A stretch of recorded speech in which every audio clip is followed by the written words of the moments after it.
Hey everyone, I am Samantha Bates. Today we're going to be talking about the concept and practice of rebellion. I am in Paris, Tennessee. I feel like I am rebellious and I enjoy rebellious students. So let's introduce ourselves and get talking. Hi everyone, I'm Eric. I'm from Toronto, Canada, and I also like to think that I have a bit of a rebellious streak in the classroom. And hi, I'm Chris from Curtis School in Los Angeles, and I'm struck by how many of the educators I most admire had a rebellious streak through their middle and high school years.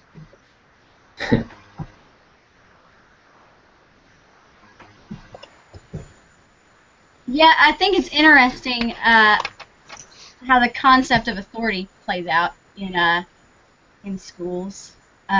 I think the official session topic is about student rebellion, but I think, yeah, teacher rebellion plays a big role in that. You can't foster what you don't have, and obviously when we deal with other people, we see ourselves in our relationships, and we project our tendencies onto others. Definitely, yeah, no, and I just meant it in that spirit to the topic of the proposed session, which is what might be a greater inclination to see a space for students who don't respond conventionally to authority or to frameworks, and to create a way to support that in appropriate ways. Well, you're right, Samantha. I think when we talk about rebellion, there are two levels here. There's, I guess, the teacher rebellion, which we're all, I was going to say guilty of, but which we all do now and then, I suppose, whether we admit it or not. And then there's student rebellion. Now, you say that just the word rebellion itself suggests a negative connotation. Maybe we can start off by talking about examples of what that might look like. One that comes to the top of mind is something small, like deciding to veer away. For example, I'm an English teacher, and I'll often see students come to me and say, you asked for a 5-paragraph essay, but I wrote 7 paragraphs. Am I going to be penalized? And whereas this might not sound like an example of rebellion, it kind of is, because here's an example of someone who was aware of the rules, but who strayed away from them anyway. I don't know if there are any other examples we can think of from your own experiences. I think that's a good point with rebellion, to note that you have to be aware of what is expected to consciously decide to go against it. I feel very often teachers who complain about rebellious students, the students don't actually know what the expectation is or aren't aware of the appropriate behavior. So sometimes disruptive students are labeled rebellious, and really they're kind of just confused. Yeah, well, and and at what point does it become rebellion? When the teacher or leader identifies it as impertinent or insubordinate, or is it something that's associated with with an intentional kind of activism on behalf of a student?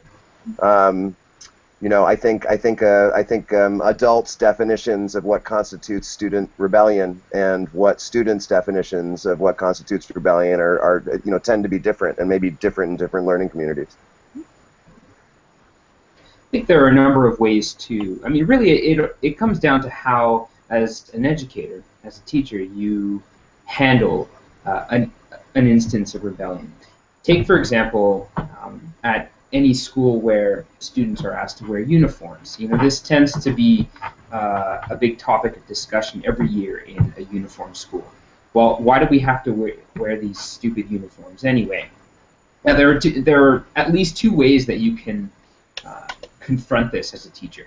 You can either say, well, it's in the uniform, it's in the code of conduct, it's always been this way, suck it up, wear the uniform anyway. Or you can then open it up to a discussion and say, well, why do you think we asked you to wear the uniform? and from there on, you have that conversation. So you're not just stopping it in its tracks. You're actually opening up the possibility of having the student defend his or herself. Yeah, I guess that's another example. So really, it comes down to us, right? How are we going to handle those instances of rebellion? Are we going to try to stop it in its tracks, or are we going to try to yield some sort of teachable moment from it?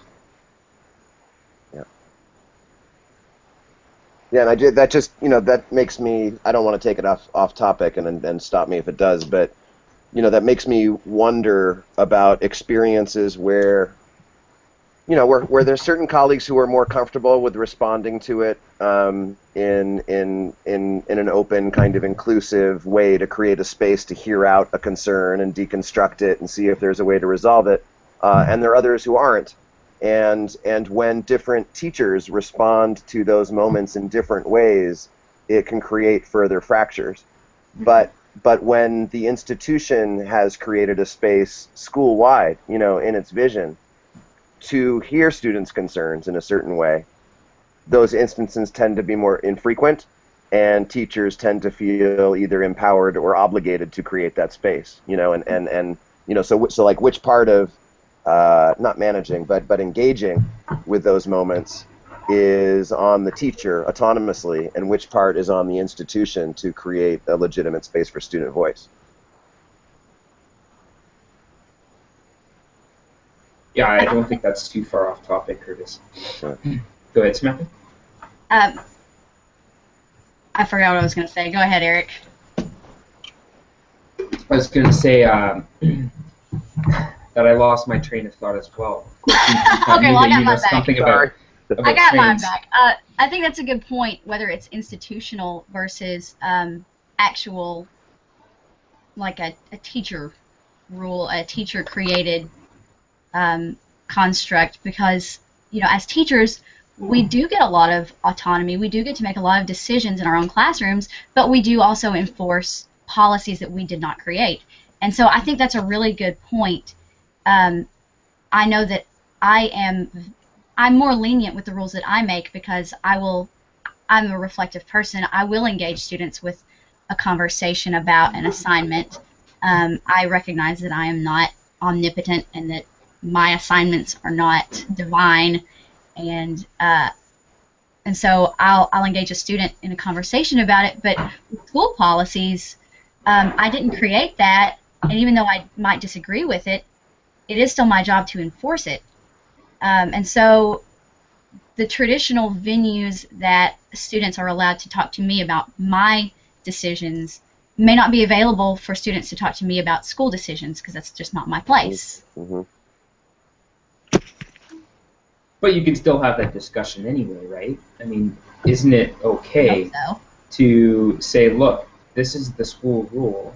I admit that I don't understand fully its logic, but let's try to figure it out together. And I think, to go back to your point, Curtis, I think that's what a lot of us are afraid of. We're afraid of going on record as saying, you know what, I can't defend this rule. I can't back it up.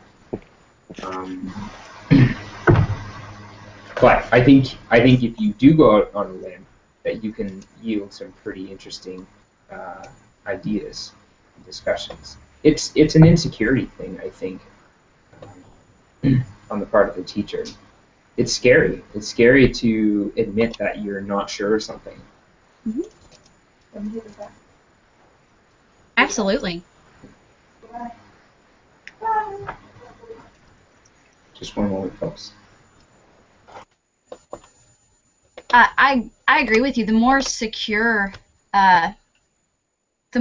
you are with your decision making, I think the more you will allow others to question you, because you know you have the answers. You know you've thought through.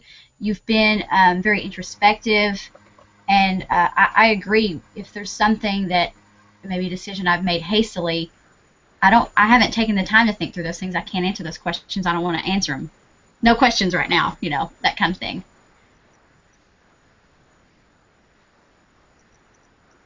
Is there, you had asked for examples of rebellion. Is there an instance in either of your experiences that either drove you to propose or to moderate the discussion? Is there like a contentious or a vexing kind of, question about rebellion? Because I mean, I'm hearing like we have a similar orientation that implies our desire to hear these discussions with kids, and yet the three of us find ourselves wanting to, what's the part that's kind of gripping us about student rebellion? I see it as, look, if you don't meet those examples of rebellion as an educator, I think you're missing a great opportunity. I'll give you another example. Recently, a couple students in grade 11, so they're 16, maybe 17, but they were two girls, and they had an issue, and they came to me and they said, "Sir, look, this room, this one particular room," and I probably should explain very quickly that my school is a little untraditional in that students are able to migrate from one room to another. I can talk more about that later, but suffice it to say that there's this one room that traditionally, unofficially, has been a senior room. So they were, it was a room that was dedicated for the use of grade 11 and 12 students only. Well, as teachers, over the summer, we decided, no more of that. It's unfair. We're segregating the students. We're going to open this space up to all students, and we let them know this. Well, these two girls had an issue with this because they found the junior students were coming in, they were making noise, and they wanted this to become a senior room once again. Well, and I don't think any of my colleagues are following us live here today, so I can tell you what they did, which is that they said, they kind of rolled their eyes and groaned. They said, "Oh, these girls are annoying. They can't accept the fact that this has become a room open to everyone," which I think was an inappropriate response. Because what myself and another colleague of mine decided to do was we sat down with these two girls and we said, "Okay, look, what is your issue? Let's get it down in writing." So we wrote a well-worded email to our principal, and then we asked them, "Well, okay, what's your next step? You know what your goal is, to have this become a senior room once again." And they said, "Well, we need people on board." So we said, "Okay, how do you get people on board?" "Well, maybe you need a petition." So they went out and they collected 500 names on a petition, and they put everything together, the email, the petition, and they presented it to administration.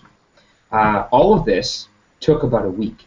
Now, you can say, well, this is extra. This is stuff that they were doing instead of their homework, but when you really get down to it, this is valuable stuff. You have a concern, and you took the necessary steps to have your voice heard by the people who could change things. Quick sidebar, they didn't succeed.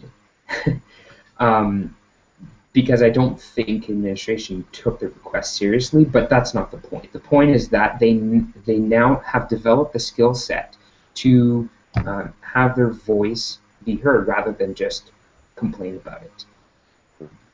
So it was rebellion, but it was a focused, controlled, organized rebellion. Mm-hmm.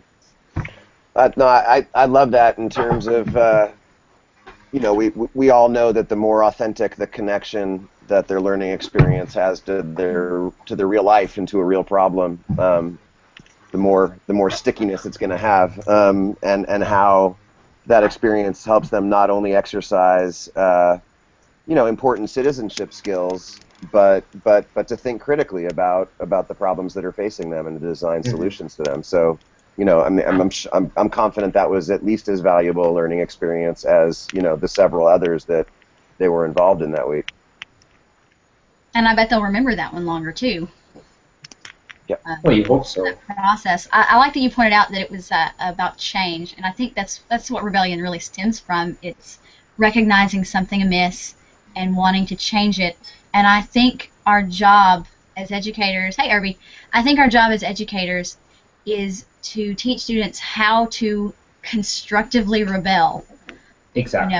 The Boston Tea Party was a rebellion, but I don't want my students, going on a rampage in my classroom. So I think that's the thing we're working on. I love that phrase, Samantha, constructively rebel. In that light, you can look at other quote-unquote normal tasks that you undertake in the classroom, like writing an essay. What if you looked at essay writing as an act of rebellion? Mm-hmm. And isn't it sometimes? Isn't your thesis statement just saying something a little bit against the grain? If you look at it from that perspective, rebellion isn't such an abnormal concept. Do we have Irby with us? We do. We have Irby. We also have a question. Suzanne Rogers asks, why do we consider it rebellion for kids to push back? Well, sorry I missed everything, but to me, I don't know if I would agree with rebellion. I would say critical thinking, because to always doubt what you're being told, do your own research to find out how real it is, how pertinent it is in your context.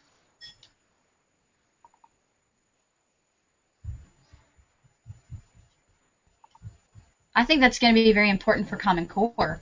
I teach middle school, and our Common Core English Language Arts standards are argument, and I'm ecstatic because middle schoolers love to argue. So this is just a natural a thing for Common Core to be argument for middle school. And I love that to bridge, both of your comments. The word rebellion itself implies kind of there's a pejorative to it. There's an insubordination. There's a trespass against the cultural norms. And I just personally I'd like one of the cultural norms to be that kind of critical thought, and like for every member of the community to have a voice in the construction of those cultural norms. And so if an instance of asking a critical question about why an essay is formatted a certain way, or why a space has been designated for use in a particular way, is construed as rebellion, it just shuts down the openness of that experience, and I don't like that.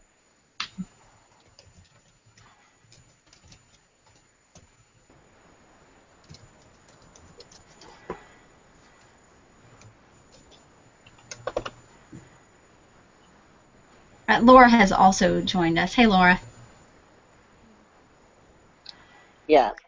Hey. Sorry, I'm having some technical difficulties. I think my computer's about to die. I just love the title of this. I actually think we went on a retreat to try to design a humanities program like a year and a half ago, and we are kind of moving towards a humanities program. And one of our the titles was one of our goals was to get the kids to incite a revolution. I'm not sure we were really clear on what that meant, but we thought, well, if we could get them to the point where they actually wanted to do that, where they wanted to rebel in that kind of major of a way, then we would have done our jobs. I think being kind of a radical is key for kids, especially when you can kind of grab all of that energy and put it into something productive. Hopefully a revolution for a positive change, not, what they typically want, which is to change the dress code or something mundane. But to incite a revolution, I always thought was kind of a great goal for a humanities class. That is really neat. That sounds really fun, too. I want to try that. Suzanne follows up. I appreciate your answer, but many teachers don't want kids to argue with a teacher. They want them to do the assignment or complete the assignment as it is stated. So I guess we should also ask, how do we put rebellion into a more positive light so that our colleagues won't view it as that insubordination and that negative to be avoided? Well, maybe we can start by stop calling it rebellion. Yeah. Yeah. Just to go back to what you said, Laura, it sounded like your students, when they incited rebellion, really, they weren't actually inciting rebellion. They weren't the Boston Tea Party. They were just being a little more active in the learning process. Maybe that's all that we're talking about. Maybe it's the difference between being active and being passive. The difference between just listening to the teacher talk and actually reciprocating and having a dialogue with the teacher. Because rebellion might just be talking back. You know, it's hearing something being said to you, and then it's saying something back in response. Sometimes it's controversial, but often it's just a counterpoint, and that's healthy. It's really not a negative thing at all. So let's not call it rebellion. Let's not call it argument. Let's just call it dialogue or something. Well, I think active learning and questioning is such a key part of becoming a citizen. And I went to an independent school in Chicago, and their motto was a school should be a model home, a complete community, and an embryonic democracy. And we had a walkout when I was a junior, and they loved it. I mean, I don't think they said to us that they loved it, but you could kind of tell. And I think that we want to create students that are actively engaged citizens, whether that's in the community of the school or the broader community or in the future as voters, etc. And so I think one way you can sell, I don't know if we want to use the word rebellion anymore, to your colleagues is by saying we don't want them to just passively accept whatever they receive. We want them to question everything, and so that it's actually a really positive thing. And if you create the community where questioning you is safe, then you, I think, have done your job. I think Irby nailed it by calling it just critical thinking. If we just call it critical thinking, that's, I mean, you're right, that's what citizens need. Yeah, you know, I would add one thing though, going back to the critical thinking rebellion piece. You know, when you ask questions or you do assessments and stuff, I think one thing to have is that there's not one right answer. You know, that each student, each learner brings their own context, their own life experience, and thus they should be able to spin it their own way. Of course, I guess it's more work, you know, from a grading standpoint, but I think that would be one way to do it. It's well put, Irby. I think more work is true of opening learning up to critical thinking. Because as soon as you promote critical thinking, you're going to get a variety of responses, which means more work for us because we have to respond to each of those students, if that makes sense. It's chaotic, right? If it's not controlled, if you're having a dialogue with 30 different students, it's chaos. But maybe there's no other way. Well, it does argue for smaller class sizes.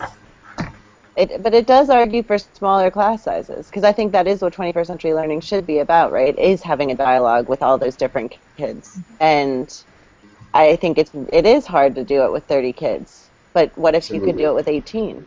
There's a great quote by Kurt Vonnegut that said, you know, class sizes should be 18 because your students should be like some of your deepest connections, and it's hard to connect with more than 18 people. I think, you know, that might be one way to do this.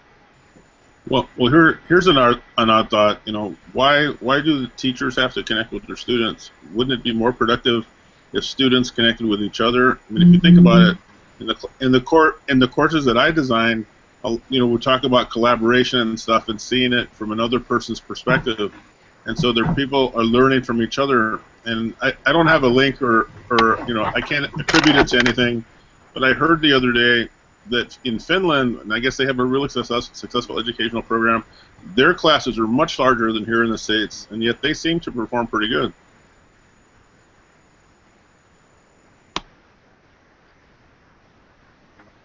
Yeah, Finland is definitely an interesting model. I hadn't heard that their class sizes were bigger, but they do a lot more. Their whole system is really interesting. But they also went to the whole basis of their reform was based on equity. Like the reason that they have such great results is because they just looked at equity, and they said that they wanted every single kid in Finland to get the same kind of benefit from education as every other child, and that's when their test scores went up, which is something that we seem a little bit unable to do in this country. Well, and you know, that makes me think again about how intertwined the conditions of the classroom and the conditions of, you know, the material conditions of teachers' employment and the constraints under which they work are. back to that example of the teacher who finds it, daunting or unacceptable that a child should question how something is designed. Many people who are functioning under an obligation to deliver a certain amount of content towards a test are feeling a real, I'm not validating, but are feeling a real pressure to jump through some hoops that are mandated by authorities outside themselves. And, if you're free, whether it's in Finland, generally speaking, or in most independent schools, well, generally speaking, from some of those constraints, it's probably a lot easier to open yourself up to a more flexible, inclusive, and kind of student-centered model of critical thinking and activism.